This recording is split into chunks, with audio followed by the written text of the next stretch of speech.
Dimensional analysis is a physics superpower hiding in plain sight. Before you solve a hard equation, ask a simpler question. What units could the answer possibly have? Imagine a pendulum.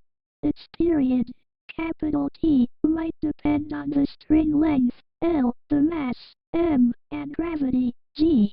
Now translate everything into dimensions. Period as units of time. Length is length. Mass is mass. Gravity is length divided by time squared.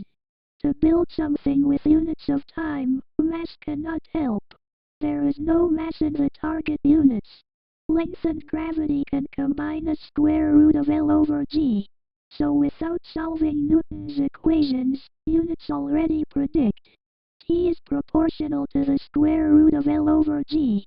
The exact pendulum formula adds a pure number, 2 pi, for small swings. Dimensional analysis found the shape.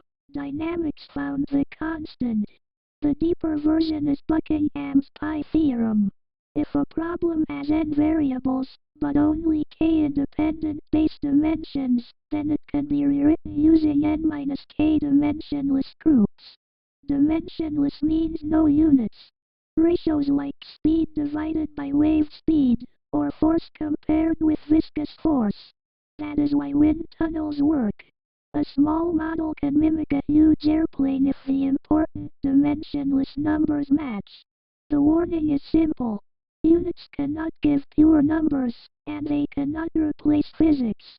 But they catch impossible formulas and reveal the combinations nature can actually care about. When equations look intimidating, first ask, what survives a change of ruler, clock, or scale? That question often points straight at the answer.